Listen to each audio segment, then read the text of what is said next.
Seja toda a gente bem-vinda ao É Apenas Fumaça, onde se fala sobre a sociedade com quem quer falar sobre ela. Eu sou o Pedro Miguel Santos. Hoje gravamos esta entrevista em direto e ao vivo na nossa redação no Bairro Alto, em Lisboa. Temos no público e também do outro lado do ecrã, para quem nos segue online, via streaming, as pessoas que nos apoiam. Foi assim que decidimos comemorar o segundo aniversário do É Apenas Fumaça e os nossos 2 anos de jornalismo independente, progressista e dissidente. Hoje temos como convidada Alice Azevedo, 22 anos. É ativista, feminista e integra o coletivo Panteras Rosa e a Associação Transmissão. Tem dado a cara em defesa dos direitos das pessoas trans, da comunidade LGBTI+, e das questões feministas. Bem-vinda. Obrigada. Passados 7 anos da implementação da lei que criou o procedimento de mudança de sexo e nome próprio no registro civil, foi aprovada em Parlamento uma lei que garante a autodeterminação de género legal.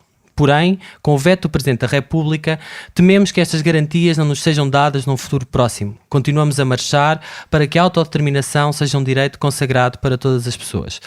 Começa assim o manifesto da 19ª Marcha do Orgulho LGBTI+, de Lisboa.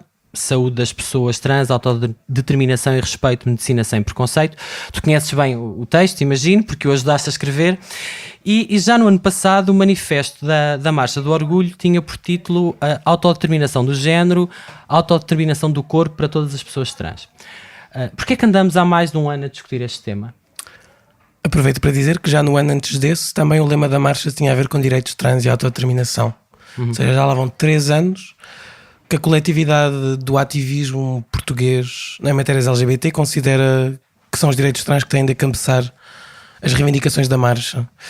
E é triste que em 3 anos continuemos a precisar que sejam os direitos trans a terem a maior visibilidade na marcha.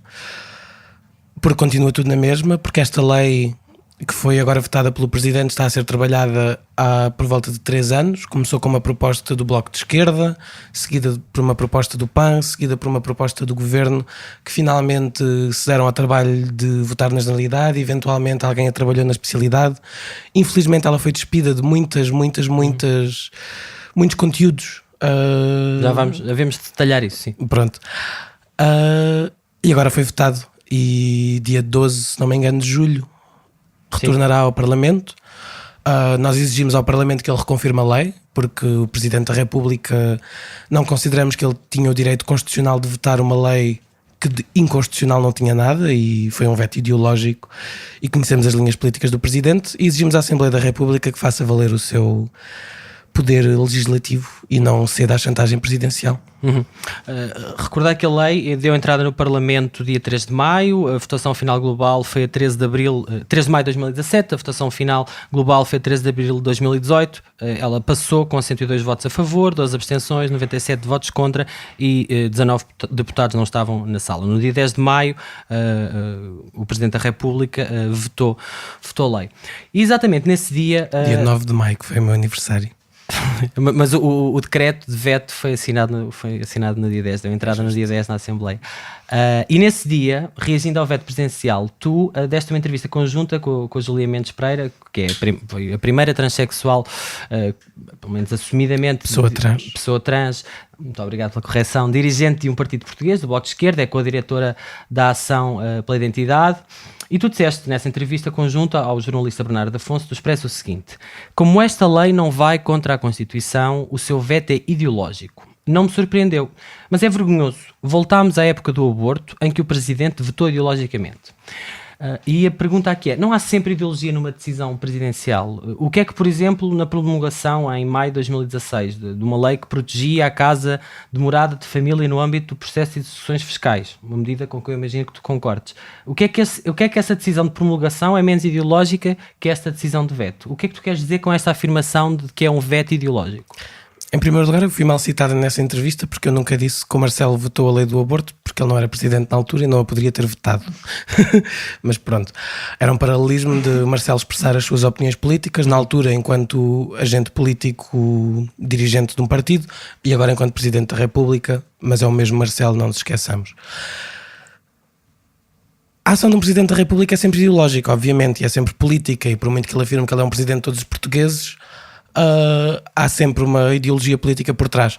Agora, segundo a Constituição, que é a lei máxima deste país e que em teoria a responsabilidade do Presidente da República é ser o guardião da Constituição, o fazer valer da Constituição, e se achar que sozinho não consegue, tem o Tribunal Constitucional.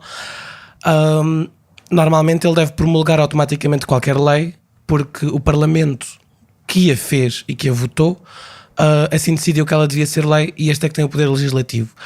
O único papel do Presidente no processo legislativo é garantir a constitucionalidade de uma lei. E se uma lei chega à sua secretária e o Presidente, que ainda por cima já foi professor de Direito, achar que, e conhecendo bem a Constituição, achar que algo naquela lei vai contra a Constituição portuguesa, então ele sim deve vetá-la, argumentando porque é que vai contra a Constituição e exigindo ao Parlamento, e relembrando o Parlamento, que tendo o poder legislativo não pode saltar por cima da Constituição. Ora, o Sr. Presidente votou argumentando que acha que os jovens ainda precisam de certificados médicos para saberem quem são. Não houve qualquer argumento constitucional, ou seja, foi um veto ideológico, da mesma forma que todos os... Mas ele tem esse poder, não é? Tem essa prerrogativa de não ter... O veto é uma decisão política e, portanto, necessariamente ideológica. Em teoria, ele só deve vetar quando uma lei é anticonstitucional, mas na prática ele tem o poder de vetar pelas razões que quiser, como fez. E tu achas que o veto está relacionado com ele vir de um campo político mais à direita e, portanto, mais conservador e não tão... não sei qual será a palavra certa, mas não tão concordante com algumas dessas matérias? Eu acho que a mesma pessoa que na altura da discussão da interrupção voluntária da gravidez achava que certas pessoas não tinham autonomia suficiente ou não deviam ter autonomia suficiente para fazerem aquilo que achavam que era melhor para a sua vida e saúde, não me surpreende que neste momento ele ache que haja pessoas que não sabem quem são e que precisem de algum tipo de alvará exterior para o saberem. É uma pessoa que acha que tem alguma coisa a dizer sobre a autonomia corporal das outras, muito simplesmente. E não é a única pessoa a ter algumas reservas. Pedro Borges de Lemos, advogado e líder da corrente interna do PP, a CDS 21, que escreve regularmente no Público e no Jornal Económico, numa crónica com o título A Aberrante Lei da Identidade de Género, que foi publicada no Jornal Económico no dia 13 de abril deste ano, dizia o seguinte: não se pode ser alheio ao sofrimento daqueles que vivem o drama da identidade de género, sendo este um tema cada vez mais estudado cientificamente. Mas o assunto não pode ser tratado de uma maneira leviana. Quando a lei abre a possibilidade de um menor poder entrar num processo de redesignação sexual sem a autorização dos pais, isso significa que um adolescente poderá fazer uma cirurgia de transgenitalização por conta própria, sem respeito pelos princípios de progressividade estabelecidos para a sua faixa etária. Era isto que estava em votação? Não, esse senhor, tal como acho que o Presidente e muitas outras pessoas não leram a lei sobre a qual decidiram opinar tanto. Muito infelizmente, para mim, esta lei não permite autonomia corporal aos jovens, não permitiria autonomia corporal aos jovens, nem ninguém. Esta é uma lei que se foca muito simplesmente em questões de registro civil.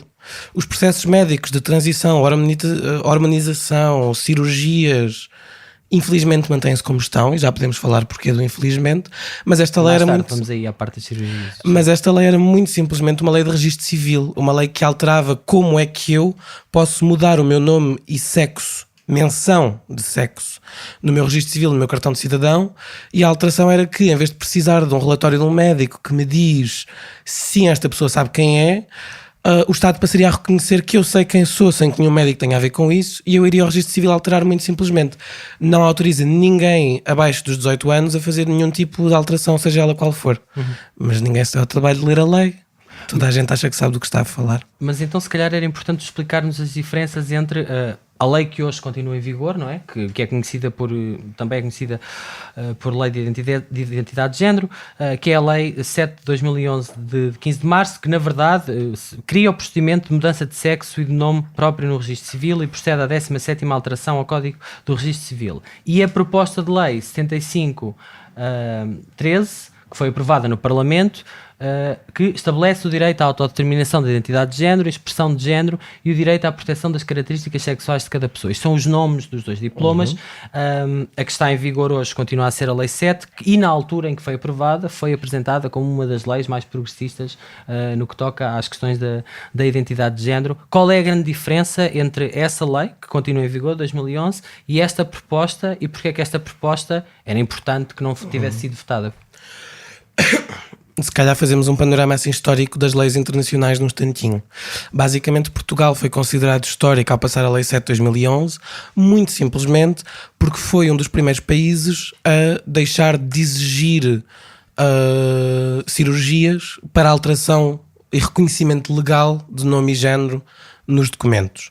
Porque até à altura em Portugal o que se fazia era uma pessoa era obrigada a fazer um processo de transição que incluiria todos os passos de um processo de transição. Nota, nem todas as pessoas trans quererão fazer ou necessitarão de fazer tudo aquilo que pode envolver um processo de transição. O processo de transição de cada pessoa diverge.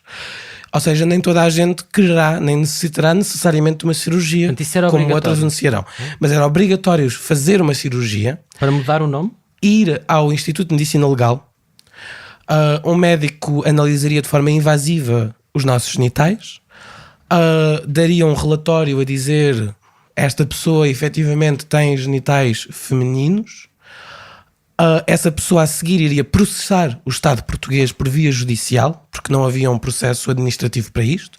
Processava-se o Estado português por via judicial. Era a prática, tinhas que processar. Tinhas de processar o Estado português a dizer eu tenho aqui um papel do Instituto de Medicina Legal a dizer que os meus genitais são femininos, mas o meu BI diz que eu sou masculino. E então o meu BI está errado e processava-se o Estado para alterar. E o Estado, conforme a decisão do juiz de cada vez, normalmente alteraria. Em 2011, este processo deixou de ser assim, passámos a ter um processo administrativo no registro civil, a alteração de nome e menção de sexo nos documentos deixou de ter de passar por via judicial, e desde então, mas exigia um diagnóstico médico de, originalmente era perturbação de identidade de género, entretanto o DSM atualizou-se e passou a ser disforia de género, agora entretanto mudou outra vez no outro dia, imagino que já vamos falar sobre isso também. Mas pronto, exigia um diagnóstico médico transexualidade para essa alteração. Esta nova nova lei, médico lei, tinha que dizer esta pessoa tem esta doença. Um médico e um psicólogo. E portanto esta doença permite-lhe, dá-lhe a possibilidade de mudar de nome, uma vez que a característica da doença é a pessoa não se sentir bem no corpo em que está e querer ter esta nova... Por alto era esse o racional. Pois. O que a nova lei vem propor é que o processo se mantenha administrativo, mas que saia a atrocidade de eu precisar do alvará de alguém que me diz quem eu sou ou não. Ou seja, retira o diagnóstico médico e eu posso ir ao registro civil mudar o meu nome e menção de sexo se achar que assim eu devo fazer e se achar que é assim que o Estado me deve reconhecer e não como reconheci originalmente.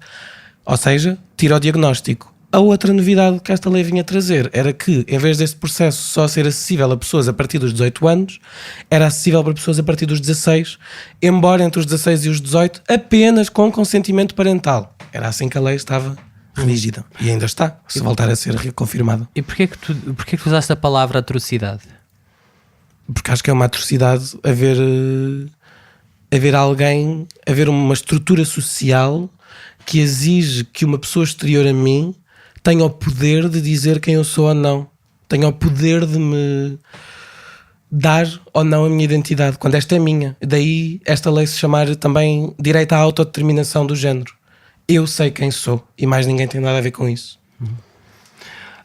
Tu participaste, tu e muitas outras pessoas, ativistas, psicólogos, juristas, vimos que este processo demorou muito tempo, não é? Em termos de trabalho parlamentar, demorou quase um ano, foram feitas dezenas de audições, e tu e muitas outras pessoas foram ouvidas no Parlamento, na subcomissão para a igualdade e não discriminação.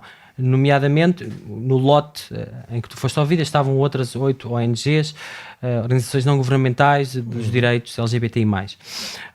Eu gostava que nos explicasses como é que foi o processo e que papel é que tiveram não só os ativistas que lutam em concreto por estas causas, mas as pessoas trans na feitura deste diploma, porque uma coisa que se ouviu na altura da aprovação foi que tinha sido uma vitória das pessoas trans, que finalmente se tinha legislado para um grupo específico e que esse grupo tinha ajudado e feito uma lei que os representasse, não é? Portanto, conta-nos como é que foi este processo.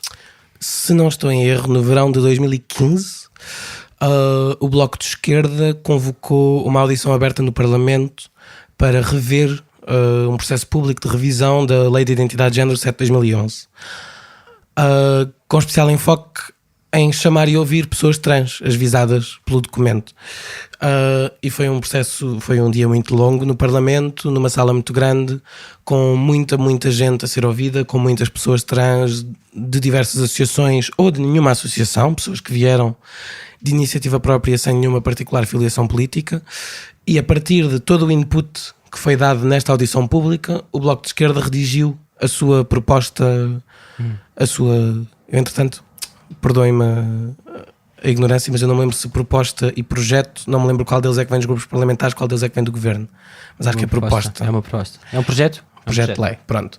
E redigiram um projeto de lei. Não exclusivamente a partir desse input, mas também mais tarde a partir de proximidade com associações.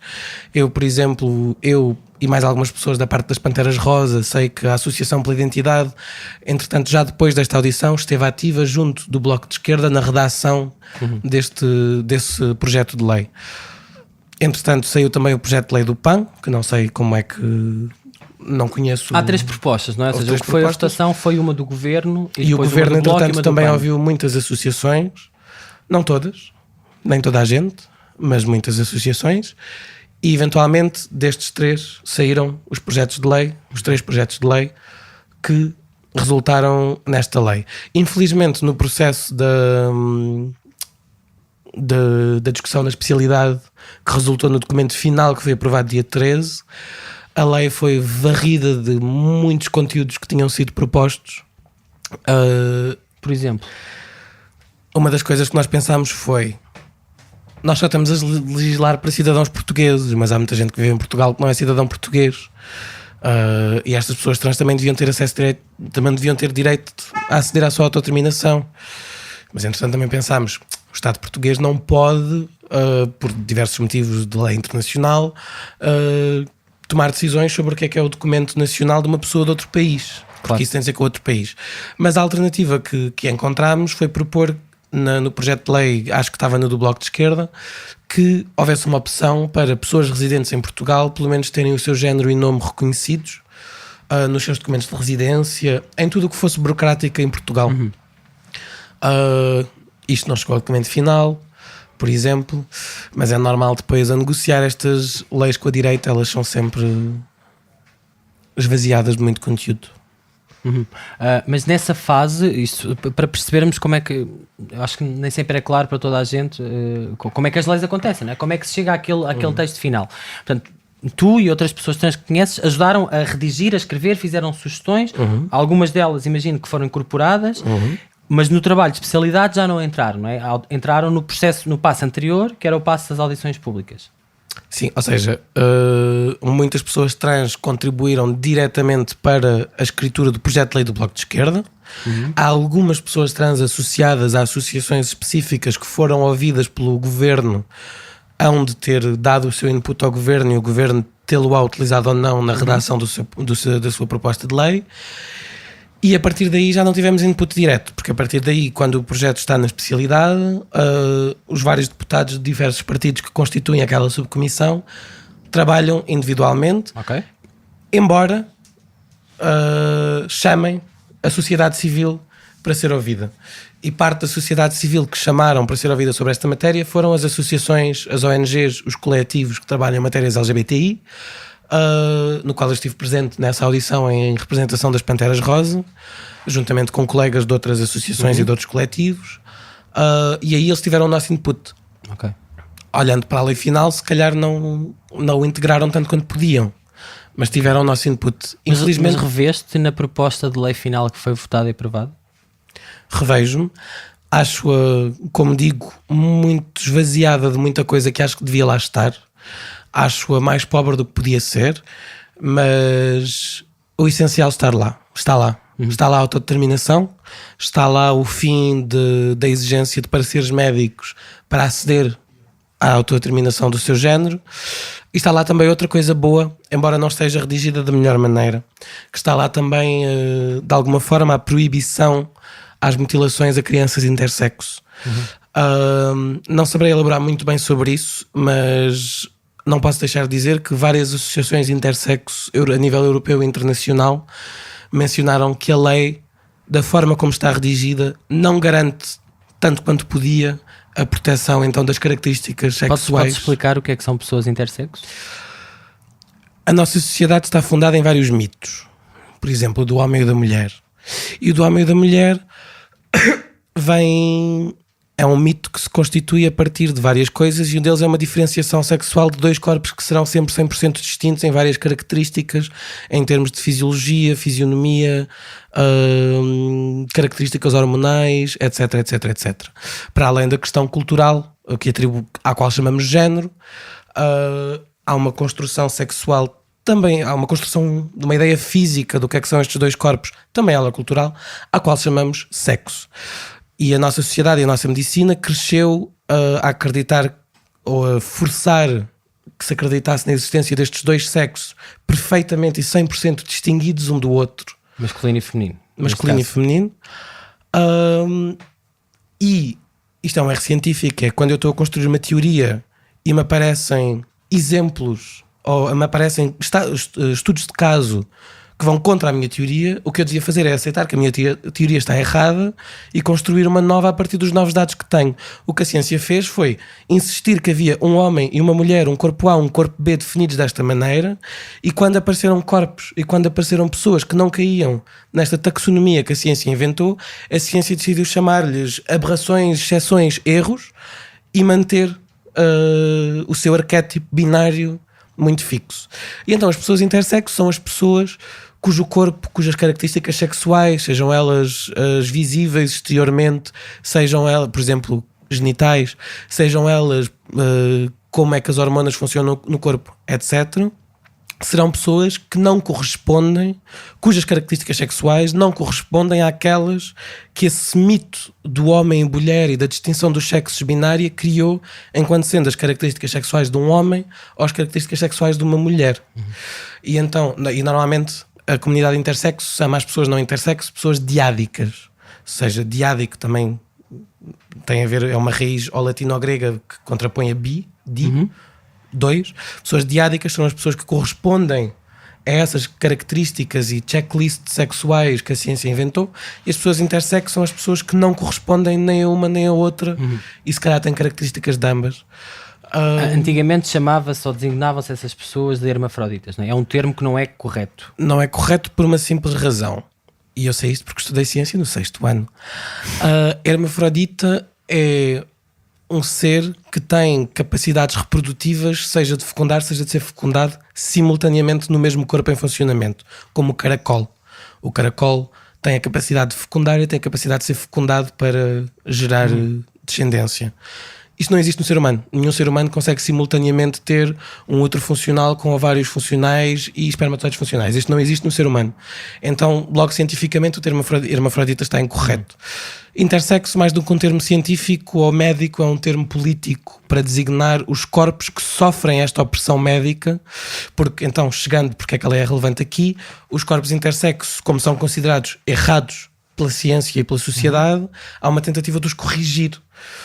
Muitas vezes crianças recém-nascidas que têm configurações genitais perfeitamente naturais, se quiseres, que é uma palavra que eu não entendo usar muito, mas que se formaram assim de acordo com a sua genética e de nenhuma forma afetam a sua saúde, vão causar um pânico e uma ansiedade nos médicos e nos pais que acreditam que aquele genital não pode ter aquela aparência porque eles acreditam que só pode ter a aparência A ou B. Então estas crianças são forçadas a cirurgias à nascença, e eu acho que quando se faz uma intervenção médica e cirúrgica invasiva a uma pessoa que não consentiu, se chama mutilação, e por isso é que chamamos mutilação a estas cirurgias que são feitas a crianças intersexo.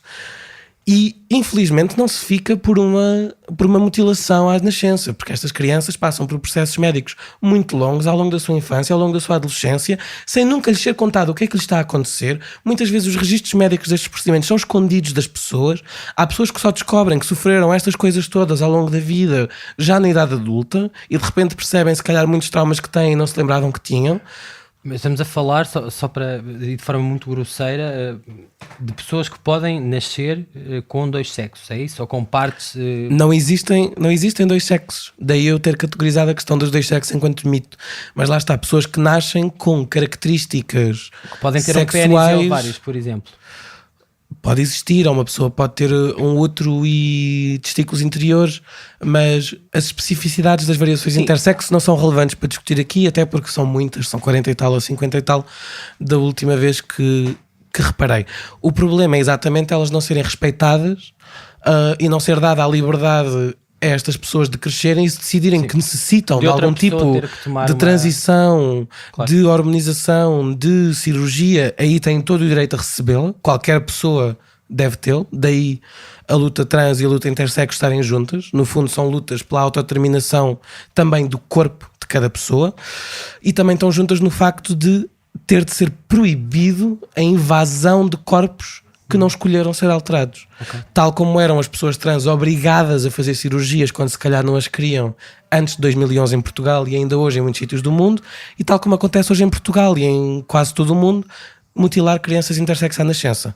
Esta lei vinha então, de alguma forma, proibir essas mutilações, mas estava redigida de uma forma, de qualquer maneira, mantinha a porta aberta para invasões a esta proteção, e por isso foi criticada por organizações intersexo internacionais, e espero que sejam ouvidas e que sejam revistas talvez antes da reconfirmação da lei, para que já garanta também o máximo possível a proteção das características sexuais das pessoas intersexo. A 20 de junho deste ano, portanto há meio dúzia de dias, a Organização Mundial de Saúde deixou de classificar a incongruência de género, é o termo utilizado pela Organização Mundial de Saúde, como doença mental na classificação internacional de doenças. De acordo com a nova classificação, que ainda tem que ser aprovada pelos países membros da ONU, a transexualidade passa agora a ser considerada como uma condição de saúde sexual em vez de transtorno mental e comportamental. O que é que isto significa na prática e que implicações é que isto tem no futuro das pessoas trans? Ainda vou ter de reler melhor esse novo diagnóstico, que não é bem um diagnóstico, e percebê-lo, mas muito resumidamente, isto já mudou várias vezes. Originalmente chamava-se transexualidade, perturbação de identidade de género, que alterou para disforia de género. Então, perturbação de identidade de género, segundo a Classificação Internacional de Doenças, quereria dizer, categorizia uma doença, muito simplesmente. Eu sou doente, ser trans é doente. E depois eles, a certo ponto, já não sei quando, passaram a chamar-lhe disforia de género. E disforia de género, em termos de diagnóstico, quereria dizer que eu não sou doente, mas tenho uma característica em mim que me gera sofrimento. E então disforia de género é o diagnóstico que descreve esse sofrimento associado a ser trans. Eu acho que o avanço foi zero, porque no fundo é uma forma de, em palavras mais bonitas e parecendo mais acessível, continuar a que os nossos corpos sejam controlados pelo aparelho médico, e pelo que o aparelho médico, ao invés de nos dar o apoio que precisamos, exercer controle sobre nós. Nessa distinção, não é? Mas agora nesta nova decisão. Esta nova decisão tira a disforia de género da categoria das patologias e cria uma nova categoria chamada incongruência de género, que mete então nas questões de saúde sexual e reprodutiva e não nas psicopatologias. Não sei, posso dizer que fiz um post de Instagram a dizer a disforia is out, a incongruência is in. Eu sempre soube que era incongruente, ninguém tem de me dizer. Não sou a pessoa mais coerente, mas como é que isto muda a vida das pessoas trans? Que implicações é que tem? Porque imensas pessoas compararam esta alteração com a mesma decisão quando se retirou a homossexualidade, deixou de ser classificada, considerada como uma doença. Há uma diferença. A homossexualidade não saiu das psicopatologias para entrar noutra parte da categorização internacional de doenças. A homossexualidade saiu. Tchau, beijinhos. Já não há nada, já não há nenhuma menção a ti aqui nesta categorização de doenças, ou paradoenças, ou psicodoenças, ou seja o que for. Enquanto que a transidentidade, e já agora transexualidade é um termo que nós não usamos no ativismo trans, transexualidade é um termo médico que nos é imposto e que nós recusamos a maior parte do tempo. Pessoas trans será o termo mais correto, dado que estamos na época do politicamente correto, que as pessoas não gostam tanto. E no fundo, esta alteração na categorização internacional de doenças pode servir para... O Parlamento Português saudou, fez um voto, aprovou por unanimidade um voto de saudação a esta decisão no passado dia 22. Não sei, o Parlamento Português também tinha passado um voto de saudação no Dia Internacional contra a Homofobia, Transfobia e Bifobia, dado que esse dia existe porque a homossexualidade foi descategorizada enquanto doença, mas ao mesmo tempo vários partidos que acham bem que estas coisas não sejam doença por estes votos que fazem, também votaram contra a autodeterminação da identidade de género. Por isso os votos que o Parlamento faz, eu já não confio muito pouco valor neles. a esses votos. Então, voltemos à lei, porque no dia 12 de julho a lei votada vai voltar ao Parlamento para ser reapreciada e há vários cenários em cima da mesa. Portanto, se a lei for votada no seu texto atual, há dois cenários. Ela, para passar, precisa de ter o voto de 116 parlamentares, porque a reconfirmação precisa de uma maioria absoluta. E na votação final global, ela só teve 102. Portanto, precisa de mais 14 deputados que sejam convencidos ou que votem a favor. Se o mesmo texto for votado e não tiver a maioria absoluta, a lei cai. Mas há ainda uma outra opção, que é o texto da lei ser alterado. E, portanto, a partir do momento em que o texto da lei é alterado, imaginemos acrescentando artigos, retirando artigos, estamos perante uma lei nova e o processo recomeça e, portanto, pode ser votado outra vez, pode ter que ir às especialidades, acharem que faz sentido e volta outra vez para o Presidente da República, que pode ou não vetar ou não, outra vez. Por acaso tenho a ideia que o Presidente não tem o poder de 2 vetos para o mesmo diploma. Mas não é o mesmo diploma. A questão é essa. Portanto, o que é que tu achas que pode acontecer, tendo em conta o que... estamos a falar de cenários, não é? Mas esta decisão da OMS, que apesar de tudo e depois deste voto... causa alguma pressão para alguns dos argumentos, sobretudo da bancada do PSD e do CDS-PP, das bancadas mais à direita, as próprias declarações do Partido Comunista Português, que se absteve, mas que no dia seguinte ao veto disse o PCP obviamente estará disponível para esse trabalho. O trabalho era discutir os fundamentos e encontrar as soluções para resolver o veto. Quer a deputada Rita Rato, quer o deputado João Oliveira fizeram uma declaração de voto em que dizem que a única razão porque que o PCP se tinha abstido tinha que ver com dúvidas quanto às condições de verificação da identidade em resultado de algumas soluções legislativas encontradas, o que motiva a abstenção do PCP. Também a deputada Isabel Moreira do PS, que tem dado a cara por estas questões, disse que as pessoas trans não precisam de grandes cautelas aos 16 anos para saberem quem são. Eu aos 16 anos sabia que era mulher. Sabia tanto como uma pessoa trans aos 16 anos sabe se é mulher ou se é homem. Esta é a citação. Disse isto no dia 9 de maio, no dia 11 disse: há espaço para nós, o PS, pensarmos numa solução que acomode as pretensões do Presidente da República sem que com isso a autodeterminação de género fique prejudicada. Portanto, o que é que tu achas que vai acontecer? Eu ainda não faço futurologia, pelo que não vou responder a essa pergunta, mas posso-te dizer o que espero que vá acontecer. Que leitura política fazes destas declarações? Isso é outra pergunta. A leitura política que eu faço dessas declarações é que o Partido Comunista Português, por quem eu tenho alguma afeição, se esquece que as pessoas trans também são povo, também são trabalhadores e são pessoas com muito menos direitos que os outros trabalhadores e que o Partido Comunista não aparenta querer-nos na luta de classes e nos deixa um bocado de fora. E fico triste com o Partido Comunista Português, do qual esperava mais e que espero que vote a favor na reconfirmação da lei. É esta a minha leitura da declaração de voto do Partido Comunista Português. A minha leitura das declarações, da segunda declaração que fazes, que nos leste, que citaste da Isabel Moreira, foi uma coisa com a qual eu fiquei triste, mas que infelizmente achei politicamente inteligente. Fiquei triste porque a minha opinião é que se deve recusar o veto presidencial a 100% enquanto chantagem conservadora e a lei deve ser reconfirmada tal e qual como passou, talvez alterando apenas, que não tinha nada a ver com o veto do Presidente, as questões intersexo para então defenderem o máximo possível, de acordo com as organizações internacionais, a defesa das características sexuais das pessoas intersexo. E por isso fico triste que o PS tão rápido anuncie que está disposto a aceder ao veto presidencial. Por outro lado, percebo que o faça. Porque que poderia acomodar. Não sei se aceder é uma interpretação a linguagem correta de cada pessoa, mas percebo que o faça por um simples motivo. O veto presidencial, se nos dermos ao trabalho de ir ler o documento que saiu da Presidência da República a justificar o veto, este argumenta que veta apenas que não haja um relatório médico entre os 16 e os 18 anos. Tu achas que não está em risco o reconhecimento ou a possibilidade de pessoas com 16 anos, que na verdade era aquilo, foi a crítica que se fez, não é? Que podia este veto fazer com que, em vez da proposta inicial em que as pessoas se podiam autodeterminar e fazer a mudança no registro civil e nos seus documentos a partir dos 16, tivessem que esperar pelos 18? O problema é que o PS inclusive chama-lhe um veto parcial. Eu percebo, ou seja, respondendo ainda à questão anterior, antes de passar para o seguinte, eu percebo a posição do PS, que é chamar-lhe um veto parcial, quer dizer que pode acomodar o veto naquele artigo em específico, pela simples razão de que, ao dizer isto, está a passar o discurso público a dizer o Presidente da República não é contra a lei na sua íntegra, só acha que este bocadinho devia ser alterado.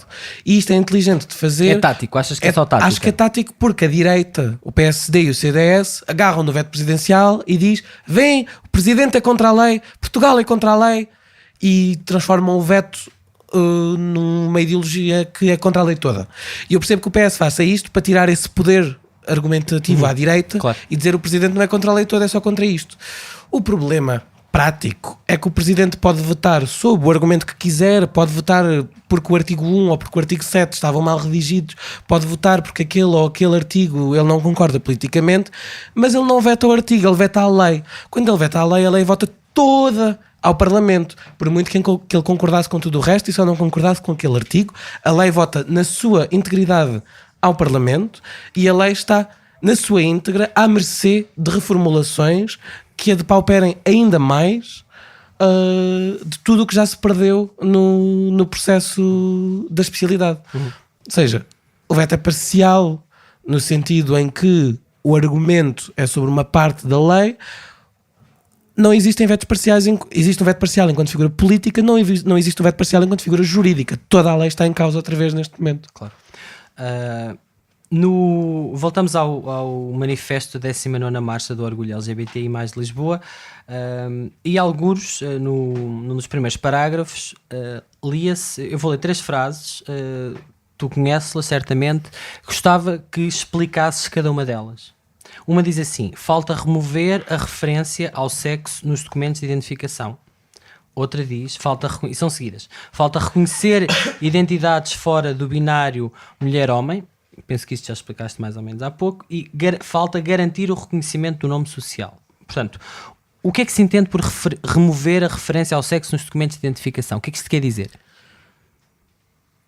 Como sabemos, vivemos numa sociedade patriarcal e infelizmente em português os nomes também são muito genderizados, mas vivemos numa sociedade patriarcal. O que é uma sociedade patriarcal? Uma sociedade onde a estrutura de poder privilegia o acesso a espaços, a direitos, a capital, ao que quer que seja, normalmente a homens cis quer dizer não trans, okay, brancos. As pessoas que não são trans são cis, é isso? Exatamente, é o termo político que nós utilizamos. Em favor ou contra as outras pessoas, que para estas poderem ser privilegiadas, a carga e o peso da opressão cai sobre as outras, como falamos do patriarcado enquanto estrutura de opressão, como podemos falar do racismo enquanto estrutura de opressão, como podemos falar de outras estruturas de opressão. Numa sociedade patriarcal, o género é usado como ferramenta de controlo, de opressão, etc. Faz sentido para alguns grupos políticos feministas e LGBT que ninguém tenha nada a ver com qual é o nosso género.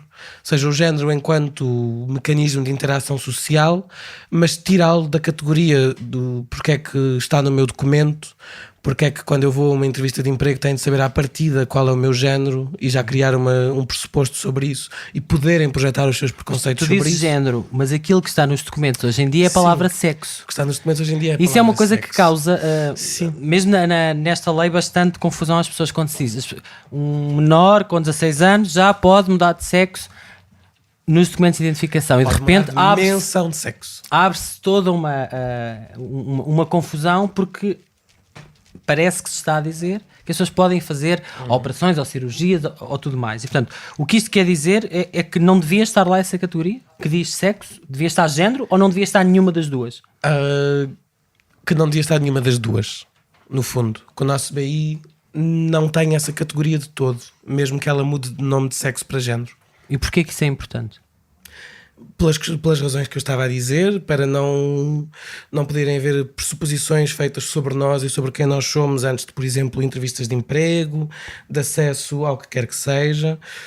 Da mesma forma que isto é um paralelismo muito rebuscado e não é um argumento meu, mas é um argumento que é muito utilizado nestes debates por outras pessoas que o debatem mais, e por isso acho que é importante comunicar. Da mesma forma que em certos estados da apartheid, o documento de identificação das pessoas costumava ter a raça. Hoje em dia ninguém considera que isso seja minimamente aceitável, mas que este explicite o género e ou o sexo, dependendo dos países e as palavras que usam, ainda é considerado normal. Muitas vezes é feito esse paralelismo, a reivindicação por exemplo. é para que não exista. Depois, falta reconhecer identidades fora do binário homem-mulher. Tu há pouco explicaste, e falta garantir o reconhecimento do nome social. O que é um nome social? Então, saltando para eu há bocado expliquei, mas na verdade estava a falar não de identidades não binárias. Então estava a falar de pessoas intersexo. O que é que são identidades fora do binário mulher-homem? Não são pessoas trans? Sim, são pessoas trans que se identificam de uma forma fora do binário mulher-homem enquanto categorias culturais e sociais. Na verdade, eu tenho uma opinião que pode ser controversa, que segue a linha política da Kate Bornstein, que é uma teórica americana, uma mulher trans, que considera que a partir do momento em que uma pessoa é trans, mesmo que seja uma mulher trans ou um homem trans, não é binária. No sentido em que o binarismo, o mito do qual falávamos há bocado, é assente em muitas plataformas, e um deles é que o género com que a pessoa vive corresponda à partida ao género que a sociedade decidiu que ele devia ter, que corresponda à partida ao sexo que alguém interpretou que aquele seria. E normalmente estas três coisas têm que estar alinhadas para a pessoa ser... cis. Sim. Ok. Quando uma pessoa é trans e decide que a forma como vai viver e a forma como tem de viver não corresponde àquilo, não corresponde ao género que lhe foi atribuído, que por sua vez corresponderá na fantasia desse mito ao tal sexo, essa pessoa é trans. E o simples facto de ser trans já a tira deste binário, porque este binário precisa destas três coisas alinhadas. E se eu vivo enquanto mulher quando alguém decidiu que eu devia ser homem, só isso já faz de mim fora do binarismo, já faz de mim não binária, no sentido em que, sendo uma mulher, não sou uma mulher cis, nunca tirei a vivência social de uma mulher cis a 100%, e também não quero ter, não sou uma mulher cis, sou uma mulher trans e sou muito feliz por isso. Mas para além de pessoas trans que se identificam enquanto mulher e se identificam enquanto homem nos seus discursos e na forma como verbalizam a sua identidade, há pessoas que não usam nem o termo mulher nem o termo homem, porque não lhes faz sentido, e utilizam outros termos, normalmente não binário, para designar então uma categoria de género Que não tem que ser definida, é isso? Ou que pode que é definida enquanto não sendo homem e mulher, que é definida por oposição a este binário. E o nome social, rapidamente? O nome social, muito resumidamente, é, independentemente de haver ou não reconhecimento legal da autodeterminação de género por parte do Estado nos meus documentos, o nome social quer dizer que no médico, na escola, na faculdade, onde quer que seja, eu tenho a direito a que estas instituições reconheçam o meu nome e a minha identidade, mesmo que o meu BI não o faça. Ou seja, eu posso chegar à faculdade e por motivos financeiros, por motivos pessoais, por motivos políticos, sejam eles quais foram, eu não mudei o meu BI, ou porque não tinha um diagnóstico e ainda estamos na Lei 7/2011 e preciso ter. Não mudei o meu BI. Porque não tinhas 200 euros para pagar a Ou mudança porque não tinhas de nome. 200 euros para pagar a mudança de nome, que é atroz, enquanto pedido. Por algum motivo não mudei o meu nome legal. E o meu nome legal continua a ser o que me atribuíram à nascença, e o meu género / menção de sexo legal continua a ser aquela que me atribuíram à nascença.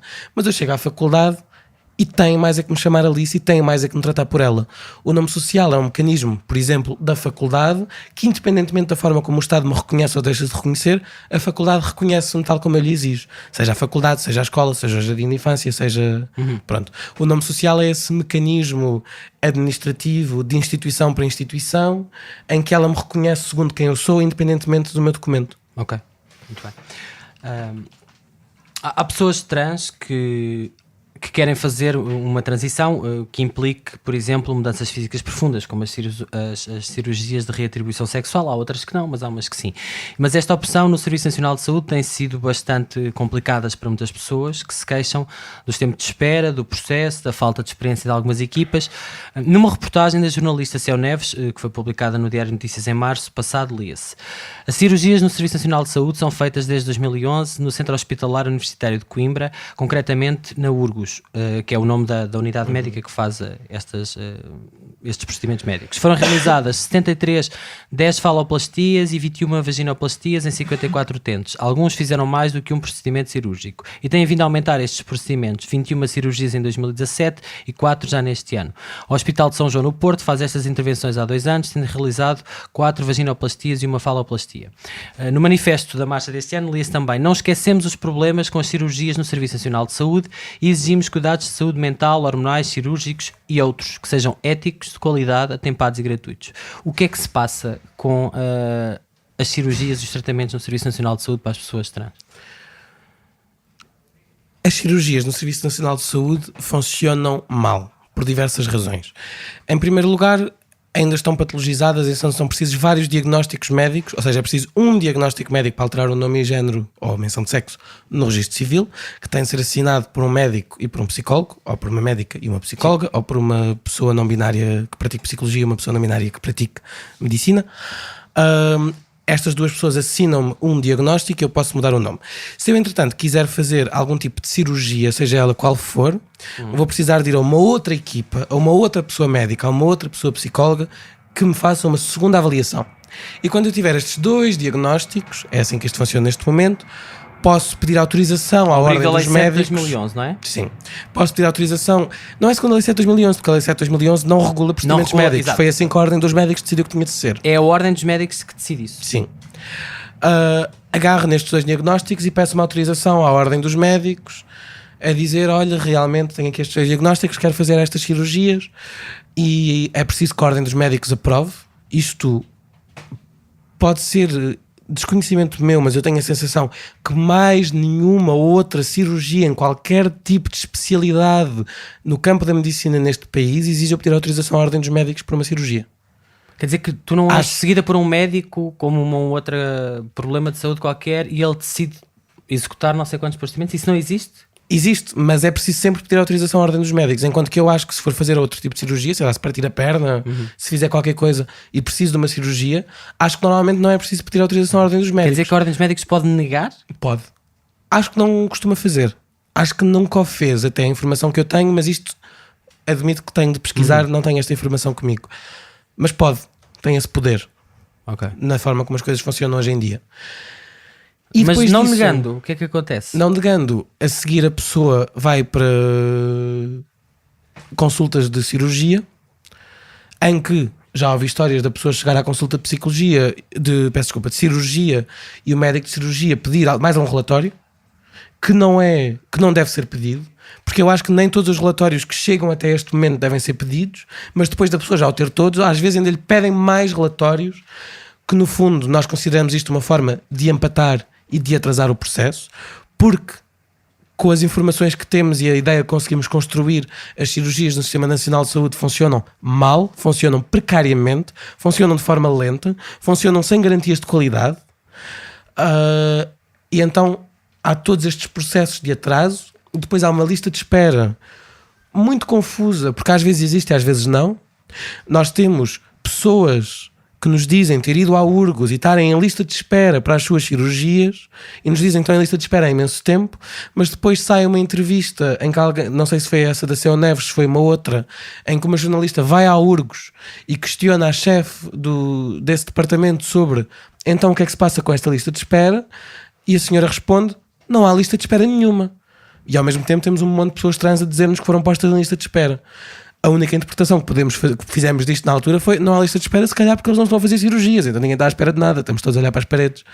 Sabemos que de vez em quando acontecem cirurgias. Não temos. Sim, houve 73, não é? Não temos nenhuma pessoa cirurgiã permanente, especializada, com trabalho de qualidade no Sistema Nacional de Saúde. Temos 1 ou 2 médicos, se não me engano, estrangeiros, não sei de que país, que volta e meia, vêm cá fazer algumas destas cirurgias. Havia um médico, não é? Se calhar é preciso dizer isto. Havia um médico chamado Décio Ferreira que se reformou do Serviço Nacional de Saúde e agora está e agora numa faz instituição privada a fazer estas e faz cirurgias este tipo no de privado. operações no privado, não é?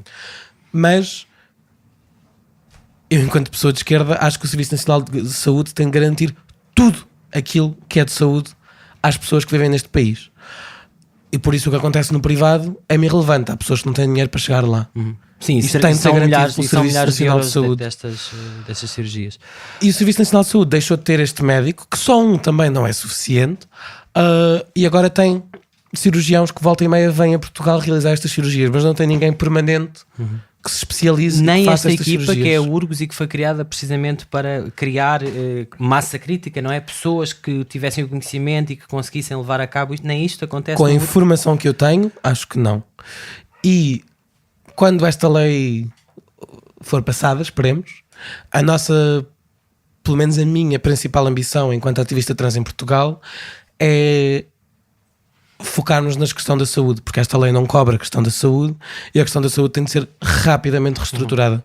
E o nosso principal foco vai ser lutar por uma saúde inclusiva, que respeite os direitos trans, que apoie as pessoas trans ao invés de as analisar e de as controlar. Vamos para a nossa última pergunta e depois abrimos o espaço para quem para os nossos apoiantes que estão aqui hoje e que queiram fazer perguntas. A ILGA Portugal publicou este mês, a semana passada, o Estudo Nacional sobre Ambiente Escolar com o nome Jovens LGBTI+, 2016-2017. Entrevistaram 663 jovens entre os 14 e os 20.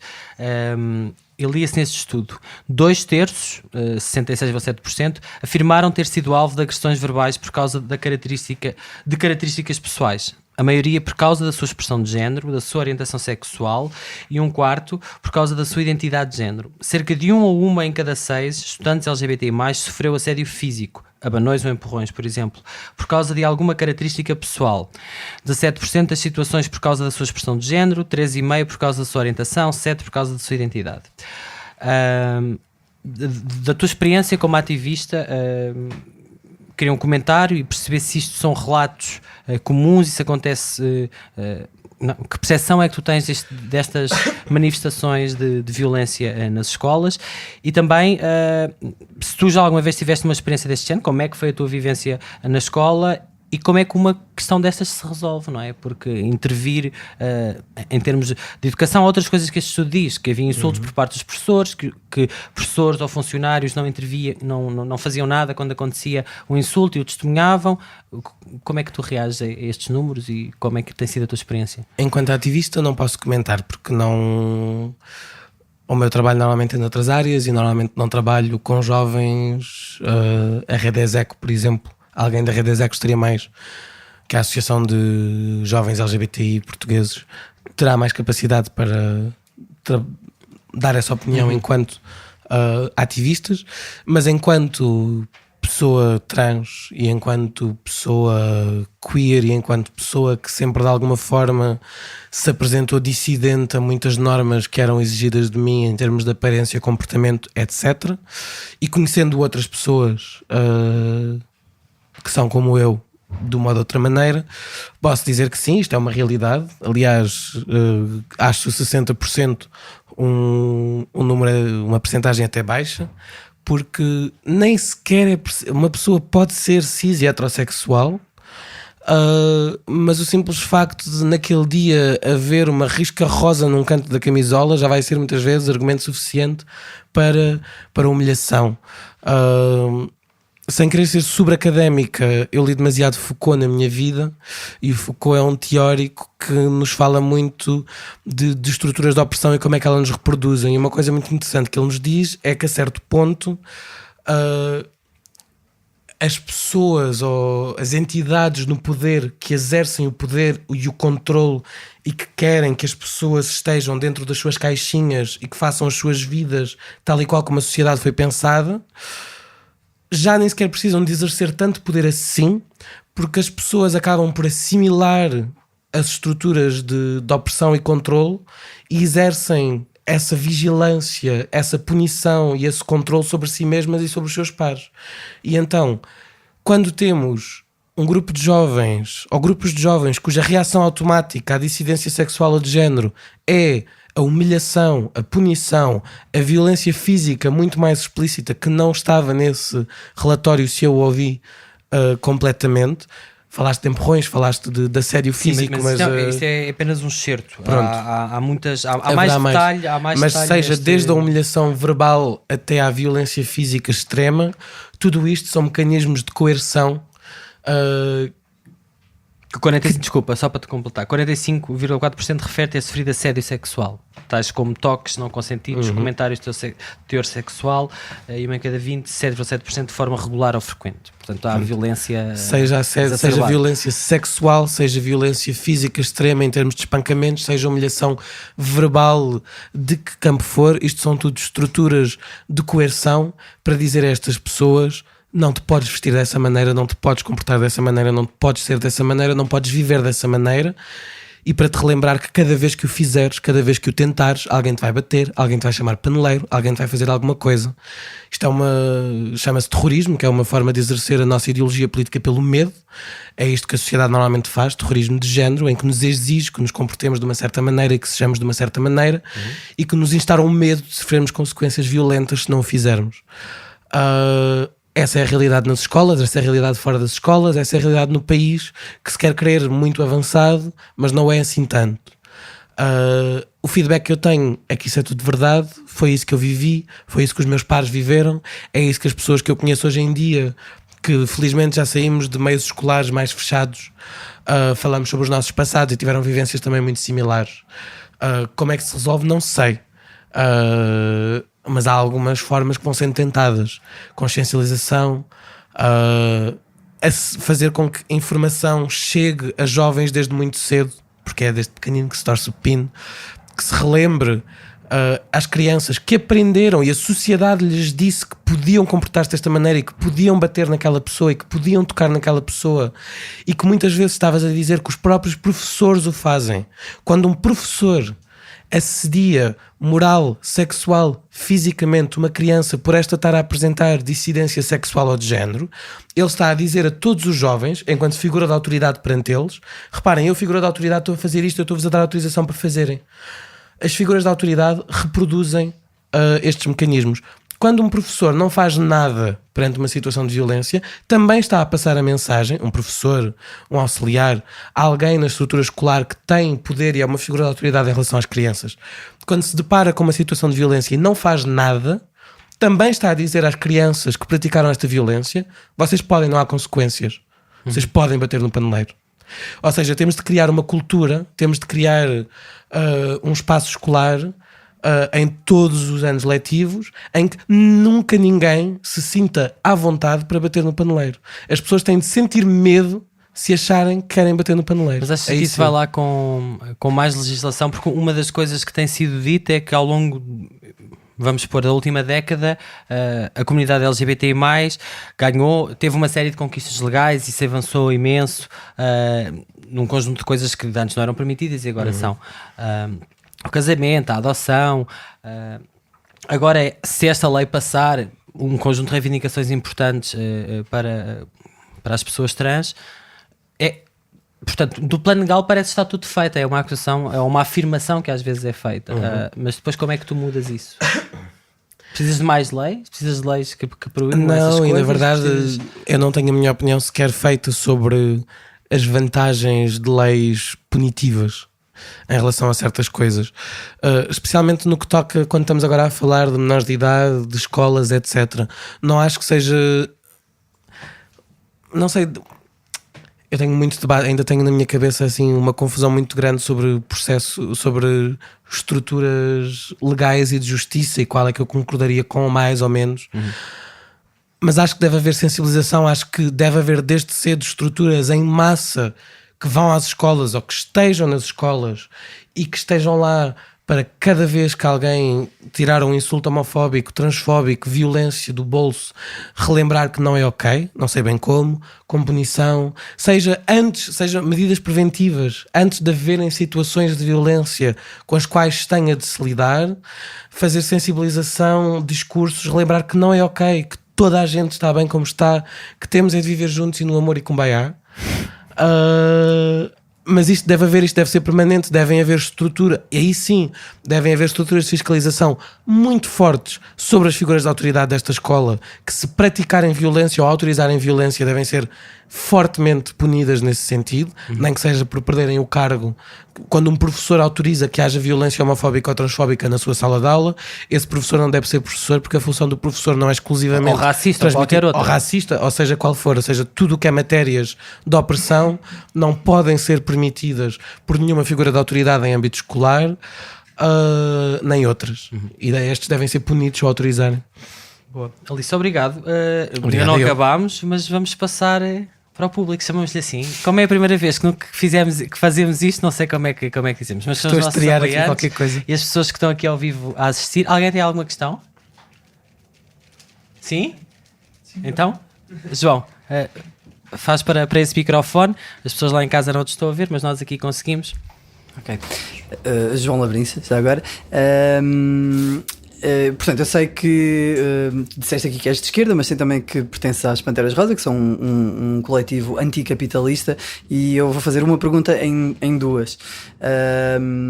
Que gostava que nos explicasses o que é o conceito de pinkwashing, e depois aplicando a Portugal, nomeadamente ao movimento e às marchas, e de que forma, à marcha LGBT neste caso especificamente, e de que forma é que a presença de empresas, de marcas, etc., que vemos noutros países com muita força e que de alguma forma desvirtuam a parte política e a parte de reivindicação, como acontece nas grandes capitais europeias, de que forma é que isso aqui em Portugal poderá já estar a acontecer, poderá vir a acontecer?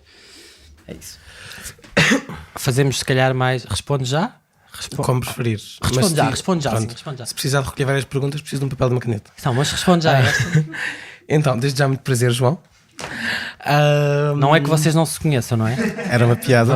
Eu e o João fizemos os dois parte da comissão organizadora da marcha. Então isto é uma pergunta enviesada. Mas, muito resumidamente, pinkwashing é um termo que descreve quando uma entidade, seja ela qual for, já podemos analisar isso, se reveste de uma capa de direitos LGBT, chamemos-lhe assim, para esconder ou para desviar a atenção de práticas, sejam elas de práticas desumanas, de práticas contra os direitos humanos, de práticas de opressão, mas se pinta com uma imagem liberal e avançada e aberta de mente, exatamente por ter essa aparência de direitos LGBT, que muitas vezes não se traduz sequer em apoiar direitos LGBT para quem quer que seja. Um exemplo extraordinário, obrigada. Um exemplo extraordinário de pinkwashing é a prática do Estado de Israel. Não se reduz ao Estado de Israel, mas o Estado de Israel é sempre assim o exemplo flagrante de pinkwashing, que sendo um Estado expansionista, colonial, que todos os dias, não todos os dias, mas com demasiada frequência, mata civis com mísseis em zonas ocupadas, por si, se publicita enquanto um Estado super avant-garde, porque os direitos LGBT aqui são o máximo, a marcha LGBT em Tel Aviv é ganda festa, as pessoas no nosso exército podem estar fora do armário enquanto gays, lésbicas e até trans, ou seja, toda a gente aqui é bem-vinda para vir exterminar palestinianos, e no fundo é esta aparência de direitos LGBT para esconder tudo o resto que faz de atroz. Mas posso questionar, uma coisa invalida a outra? Não há dúvida de que de facto essas pessoas, trans, gays, lésbicas, podem estar no exército e ter esses direitos, não é? Ou seja, quando se diz pinkwashing, esses direitos de facto existem, essas pessoas lá têm um conjunto de direitos e de respeito para certas pessoas, mas eu acho que ninguém é livre até toda a gente ser livre. Então eu não considero que isto seja um genuíno apoio a direitos LGBT quando os gays, as lésbicas e as pessoas trans palestinianas estão a levar com mísseis, por exemplo. E não podemos extrapolar isso para o caso português e o facto de fazermos parte da NATO, que é uma estrutura militar internacional que tem intervenção numa série de países onde as pessoas também não têm esses direitos? Podemos. Eu normalmente dou o exemplo do Estado de Israel como o exemplo mais flagrante, não é o único. O pinkwashing é uma prática internacional muito utilizada por Estados, mas não exclusivamente. Também se usa muito no plano do capital, voltando à pergunta do João, para empresas, que normalmente, especialmente quando é feito por grandes empresas que desrespeitam a todos os níveis questões ecológicas, questões laborais nas suas estruturas internas, que funcionam a face recibos verdes ou têm ordenados miseráveis, ou o trabalho é todo, não me lembro da palavra portuguesa para outsourced. É feito por intermediários, não é? Sim, mas subcontratado. Subcontratos em países estrangeiros com leis laborais muito fracas, onde as pessoas são exploradas e escravizadas, que depois nós chegamos ao Colombo e algumas lojas neste mês têm camisolas arco-íris a dizer orgulho, a dizer pride, direitos LGBT, eu sou gay, eu sou lésbica. Pá, é muito bonito. Que foram feitas por crianças de 7 anos no Bangladesh. Sim, é muito bonito, foram feitas por crianças de 7 anos no Bangladesh e quem ganha aqui é única e exclusivamente esta empresa, seja ela qual for. Por exemplo, essa empresa, não sei qual foi, mas saiu uma notícia recentemente sobre uma loja que acho que era no Colombo, foi a Primark, que fez esta campanha de... Há várias marcas que durante o mês do orgulho, em junho, têm linhas de vestuário sobre o orgulho. Ao tema, não é? Então, o que acontece é que estas empresas são vistas publicamente por um olhar pouco analítico enquanto abertas a direitos LGBT. Esta é a imagem que passa delas. E então as pessoas pensam: o meu irmão é gay, eu sou gay, tipo, eles são pelos direitos, vou lá gastar o meu dinheiro. E no fundo esta empresa ganha dinheiro porque vende mais material com esta técnica de... porque vende mais material com esta técnica de marketing em que se apresenta enquanto gay-friendly, lesbic-friendly, trans-friendly.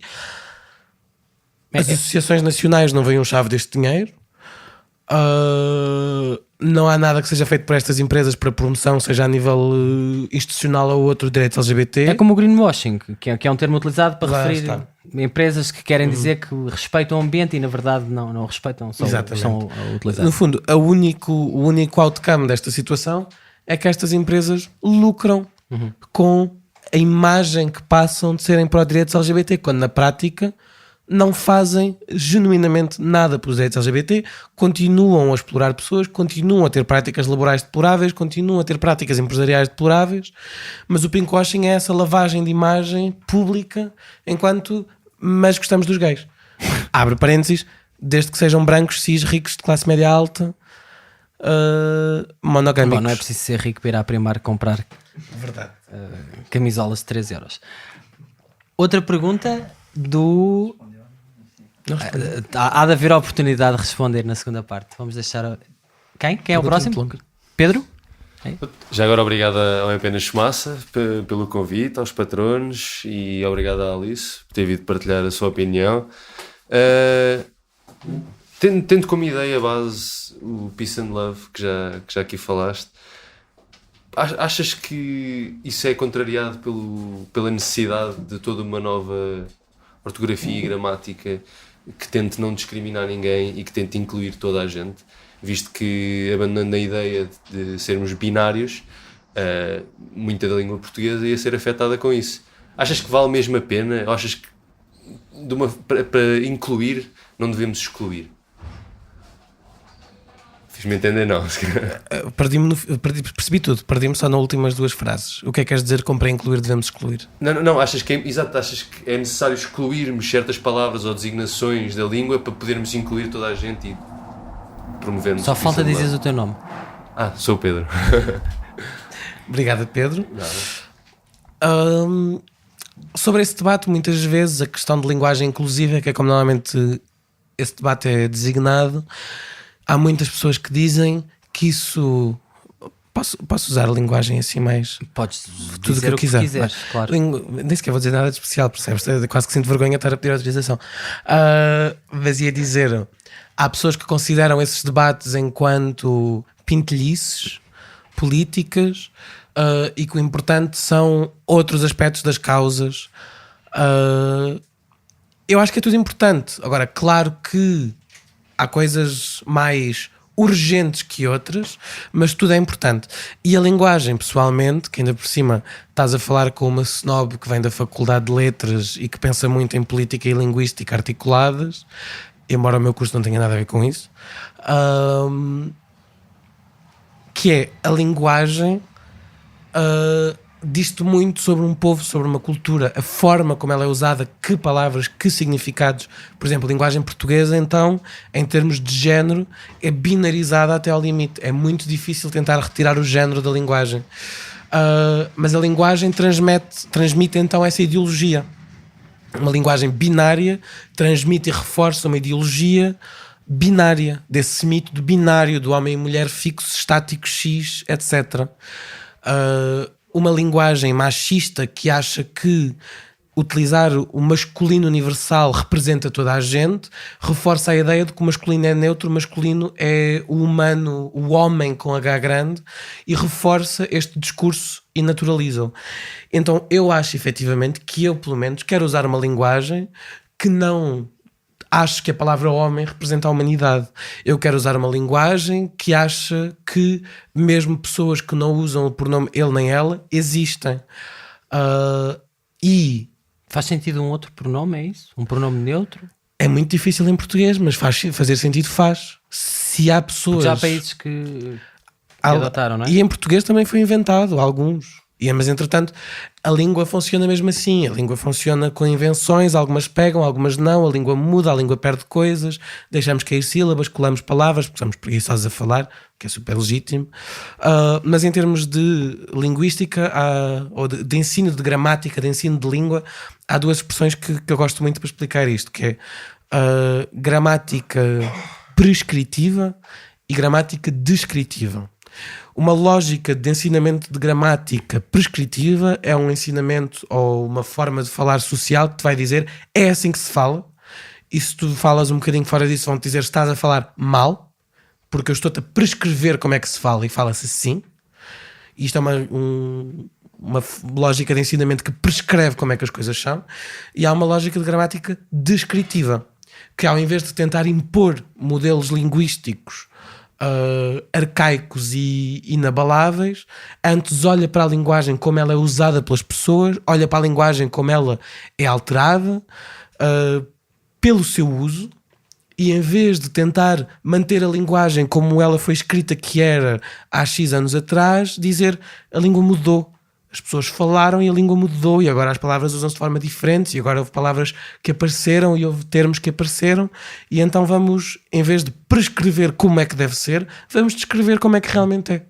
Mas isso é uma reivindicação da comunidade trans, por exemplo? Isso é uma questão que importa? Não sei se era por aí que tu querias ir ou não. Agora a questão é, Pedro, eu acho que é uma questão que importa. Não posso falar por toda a comunidade trans, eu sou só uma pessoa, do que tu conheces, mas conheço muitas das pessoas reivindicações. trans. E não é preciso ser trans, não é preciso ser sequer uma reivindicação de comunidade trans.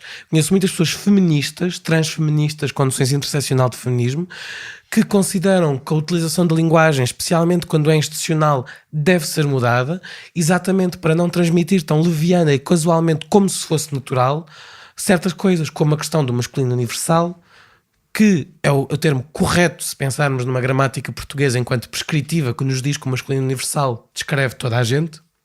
Perdão? Espera, eu tenho um arroto meu na rádio, pessoal.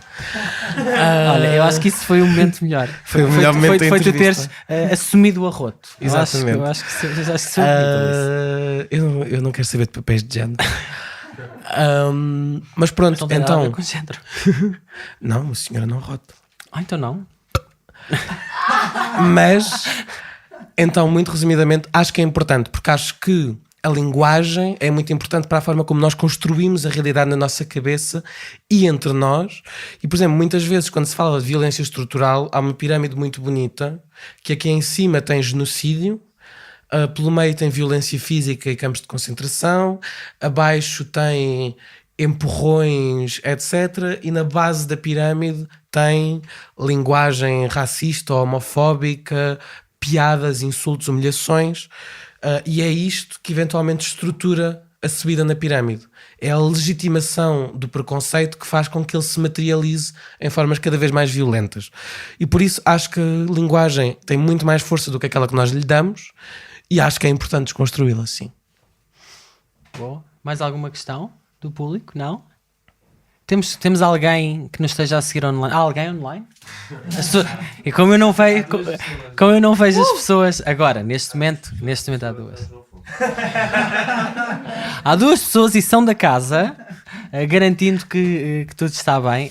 Eu não sei se mais alguém aqui na sala tem alguma questão. A segunda parte da minha questão, que é a questão portuguesa. Nas marchas, ok, desculpa. Se esse pinkwashing e se a força das empresas e das marcas está a entrar em Portugal como entrou nas grandes capitais europeias. Sim, eu normalmente falo da marcha do orgulho LGBTI de Lisboa, LGBTI+, de Lisboa, com muito orgulho, até recentemente, porque é, na realidade, daquilo que é a Europa Ocidental, Estados Unidos, nesta porção do mundo, é a única marcha de uma capital que ainda é política. É a única marcha de uma capital que ainda não foi absolutamente consumida por aparências esvaziadas de política, que ainda não foi completamente despida de reivindicações e completamente coberta de empresas. Isso não é um bocado paternalista? Desculpa interromper. Com quem? Dizer que é a única marcha de uma capital europeia que é política. Que é... As outras não são políticas? Tudo é político, mas isto é, que tem a ambição de ser política e de ter uma mensagem política reivindicativa. Porque a mensagem política que abre todos os anos a Marcha de Londres é: comprem Absolute Vodka. É um caminhão gigante da Absolute Vodka pintado em cores de arco-íris que abre a Marcha de Londres. Por exemplo, parte da mensagem política da Marcha de Paris é um bloco de... Isto já não tem a ver com o capital, já vou entrar em outras coisas. Um bloco de polícias e militares LGBT. Quando são os polícias e militares que noutras manifestações também LGBT vão espancar a malta e vão oprimir quando os imigrantes fazem manifestações, ou quando as trabalhadoras do sexo estão a fazer manifestações, são estes os polícias e os militares que vão espantá-las. Bom, mas há polícias Mas e vem à militares marcha. LGBT, não é? Pois Não há nada a fazer em relação a isso. Não se podem proibir ir à marcha, não é? Podem proibir-se de ter um emprego que oprime os seus irmãos e irmãs. Mas isso é a escolha de irá cada um. da escolha de cada um, não é? Ninguém escolhe ser gay, mas há quem escolha ser polícia. Mas, voltando à Marcha de Lisboa e voltando à pergunta do João, a Marcha de Lisboa tem visto cada vez mais um interesse por parte de empresas e estruturas comerciais, e estruturas que se afirmam não comerciais, mas que na verdade existem para promover interesses comerciais, a virem à marcha, a estarem na marcha com materiais promocionais seus. Por exemplo? O ano passado tivemos Maria Lisboa, que é uma festa lésbica.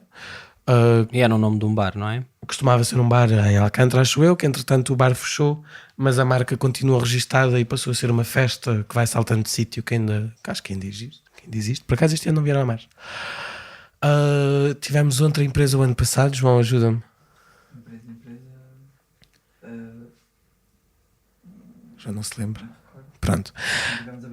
Este ano tivemos variações, que é um... João, ajuda-me. É uma Câmara de Comércio LGBTI. Não é uma Câmara de Comércio. É uma associação. Uma associação de comércio e turismo LGBT. Mas isso é mau? Eu acho que é. Estar em empresas é mau. Eu acho que é. Porquê? Não é tão simples quanto estar em empresas. Porque eu posso ter uma empresa aberta e registada em que tento combater em tudo o poder de opressão capital que isso me dá, e em que respeito os ordenados dos empregados, e em que se calhar até nem sequer há um patrão e empregados e há um coletivo, embora seja uma marca registada e comercial, e em que eu a uso efetivamente para a promoção de certas coisas, e vou à marcha até mais com a preocupação de representação em matérias LGBT do que das pessoas verem a minha marca. Isso é uma coisa. Outra coisa é uma empresa que não faz nada por direitos LGBT, que desrespeita direitos laborais, que etc. Falando dessas, vir à marcha com materiais arco-íris, é o que falávamos há bocado. É o tal pinkwashing. É o tal pinkwashing, é o tal venham gastar dinheiro aqui porque eu estou-vos a dar a impressão que gosto de vocês, mas mal vocês sabem que se vierem atrapalhar para a minha loja vão sofrer de uma opressão homofóbica enquanto empregados por parte dos vossos superiores que nem sabem. E entretanto, por exemplo, coisas. Mas há relatos disso? Nas empresas que têm vindo à marcha? E quer dizer, isso Não estou a falar especificamente das empresas que vêm à marcha, estou a falar, é normal haver homofobia no espaço de trabalho num país que é homofóbico. E sabemos, por exemplo, sei lá, o BNP Paribas, que é um banco que se tem vindo a promover enquanto LGBT friendly, é conhecido por ter sido processado, e acho que o processo foi ganho no Tribunal de Justiça francês, por várias situações de homofobia no local de trabalho. Não, e há várias acusações. Sim, de violações nem de entrando no direitos facto de eles humanos financiarem genocídios e ditaduras. Noticiados Nem internacionalmente relacionados com esse e com outros bancos. Sim. A banca tem em geral Sim. bastantes problemas. Mas isto para dizer que estas empresas, quando vêm à marcha, vêm normalmente para se promoverem enquanto LGBT friendly e lucrarem com essa imagem, sem nunca terem consequências reais no avanço da qualidade de vida das pessoas LGBT, e pelo contrário muitas vezes serem nocivas para essa mesma. Já a questão de variações é outra. A questão de variações é um conjunto de empresas e de negócios que têm como público-alvo normalmente gays, mas por acaso acho que há algumas entidades cujo público-alvo são lésbicas lá dentro, e acho que não muda muito disso, embora se chame LGBTI ou LGBT, não sei, mas não interessa. E que basicamente pensam as pessoas LGBT enquanto um nicho de mercado onde se pode ir fazer lucro. Agora, quando se pensa nas pessoas LGBT enquanto um nicho de mercado onde se pode fazer lucro, está-se a pensar em muitos gays e em algumas lésbicas que têm poder de compra e vão-se criar serviços para essas pessoas para se fazer dinheiro com eles. E quando se pensa nestas pessoas enquanto um nicho de mercado, está-se a esquecer todas as pessoas LGBTI que vivem na rua porque já não conseguem pagar as rendas devido à especulação imobiliária, que já não conseguem pagar as rendas porque a maioria dos apartamentos em Lisboa foram convertidos em Airbnbs. Airbnb é essa que publicou uma notícia a dizer que Lisboa é o melhor sítio, ou está no top 10 ou no top 15, já não sei, dos melhores sítios para passar o mês do orgulho.